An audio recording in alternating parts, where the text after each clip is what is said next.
जो दाम बढ़ चुके हैं उसके खिलाफ सरकार को घेरा है और निशाना साधा है। इससे पहले कांग्रेस तमाम तरह से सरकार पर आरोप लगा रही है। पेट्रोल डीजल मूल्य वृद्धि वापस लो, वापस लो, वापस लो। केंद्र सरकार मुर्दाबाद, मोदी मुर्दाबाद, मुर्दाबाद, मुर्दाबाद। पेट्रोल डीजल मूल्य वृद्धि वापस लो, वापस लो, वापस लो।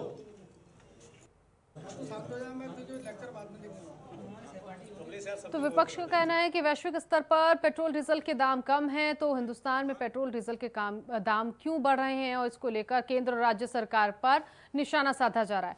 प्रियांक वशिष्ठ हमारे साथ इसी खबर पर आगे की जानकारी देने के लिए जुड़ गए हैं। प्रियांक, हमने तस्वीर देखी पूर्व सीएम हरीश रावत की कि बैलगाड़ी पर बैठकर वो विरोध प्रदर्शन कर रहे हैं।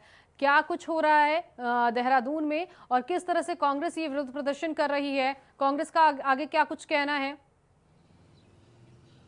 नीतू, देखिए, उत्तराखंड में आज कांग्रेस का प्रदर्शन रहा, जिसमें पूर्व सीएम हरीश रावत ने बैलगाड़ी में बैठकर विरोध जताया है और कहा है कि पूरे देश में जहां पेट्रोल डीजल के दाम बढ़े हैं, वहीं उत्तराखंड में भी इसका सीधा असर पड़ा है।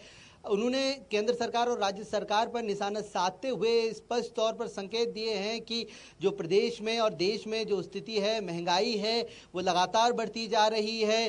भाजपा सरकार की सीधे सेंधमारी जो है वो रसोई से लेकर जो पेट्रोल डीजल के दाम बढ़ रहे हैं, यानी कि जो वाहनों पर हो रही है। उत्तराखंड की अगर मैं बात करूं तो उत्तराखंड को लेकर उन्होंने जिक्र किया कि उत्तराखंड में जो बसों का जो अभी आजकल लॉकडाउन के कारण जो बसों का किराया है वो जहाज के किराए के जितना बढ़ा दिया गया है।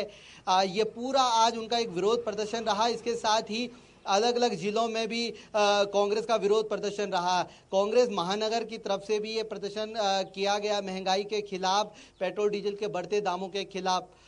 इसमें सबसे महत्वपूर्ण बात यह है कि आज कांग्रेस के जो हाईकमान है, सोनिया गांधी, राहुल गांधी और तमाम जो कांग्रेस का शीर्ष नेतृत्व है, उनकी तरफ से पूरे भारत में महंगाई के खिलाफ प्रदर्शन को लेकर तमाम कांग्रेस जनों से अपील की गई थी कि वो सड़कों पर उतरें, सोशल डिस्टेंसिंग के साथ विरोध जताएं कि प्रदेश में, देश में जो महंगाई के दाम हैं वो बढ़ चुके हैं, पेट्रोल आसमान छू रहा है और जो महंगाई है वो उसका असर सीधे लॉकडाउन में आम जनता पर पड़ रहा है।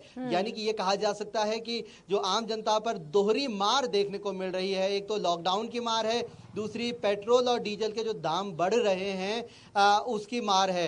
हरीश रावत ने भी इस बात का जिक्र किया, जो कि जिस खबर को हम भी लगातार प्रमुखता से दिखा रहे हैं, कि दिल्ली में डीजल के दाम पेट्रोल के दामों से अधिक जो पहुंच चुके हैं और इसका सीधा जो असर है वो किसानों पर पड़ेगा, क्योंकि चाहे ट्रैक्टर हो, चाहे जनरेटर हो या जो कारखाने हैं जहां डीजल की प्रतिपूर्ति होती है, डीजल के जरिए मशीनों का संचालन होता है, ये तमाम तरीके की एक अर्थव्यवस्था है जो डीजल पे आधारित होती है। ऐसे में डीजल के दाम लगातार बढ़ रहे हैं, तो स्थिति आप देख सकते हैं। हरीश रावत ने यह भी कहा नीतू की जब यूपीए की सरकार थी और हरीश रावत खुद उस सरकार में मंत्री थे, उस समय पेट्रोल क्रूड ऑयल के दाम जो है 140 रुपए पर बैरल थे और 71 रुपये दाम जो है कांग्रेस गवर्नमेंट में उस समय थे, यूपीए की सरकार में। आज लगभग 40 से 50 रुपए क्रूड ऑयल, 40 से 50 डॉलर क्रूड ऑयल के दाम जो हैं वो हैं, और स्थिति आप देख सकते हैं कि 80 के पार पेट्रोल और डीजल बिल्कुल। पहुंच चुका ऐसे है। में प्रियांक, जरा ये भी बताइए, कांग्रेस क्या कुछ कह रही है? ये प्रदर्शन कब तक चलेगा, जब तक सरकार की तरफ से कुछ एक्शन नहीं लिया जाता, या फिर पेट्रोल डीजल के दाम जब तक कम नहीं होते, कब तक ये प्रदर्शन चलेगा? क्या इस स्थिति को कांग्रेस साफ कर रही है? देखिए, ये स्थिति राज्य सरकार और केंद्र सरकार को साफ करनी है कि पेट्रोल डीजल के दामों को लेकर आगे किस तरीके से उनका फैसला रहता है। कांग्रेस के जो नेता हैं उनसे भी जब पूछा गया तो उन्होंने यही कहा कि विपक्ष में रहते हुए उनका काम है कि अपनी बात को मजबूती के साथ सरकार के सामने रखें और आम जनता के साथ जो धोखा सत्ताधारी दल कर रहे हैं उससे बाज आए, क्योंकि कोरोना की मार, जैसा कि मैंने पहले कहा कि एक तरफ कोरोना की मार है और दूसरी तरफ जब पेट्रोल और डीजल के रेट आसमान छू रहे हैं तो आम जनता पर इसका दोहरा असर पड़ रहा है। लिहाजा ये दिक्कतें सामने आ रही हैं और इसके दूरदर्शी परिणाम भी देखने को मिलेंगे। जब लॉकडाउन से स्थिति सामान्य होगी, पेट्रोल डीजल के दाम बढ़ेंगे तो कहीं ना कहीं लोगों की जेब पर प्रत्यक्ष और अप्रत्यक्ष रूप से भी सीधा असर इसका पड़ेगा। नीतू, बिल्कुल, बहुत शुक्रिया प्रियांक, की जानकारी दर्शकों तक पहुंचाने के लिए। तो कांग्रेस अलग अलग जगहों पर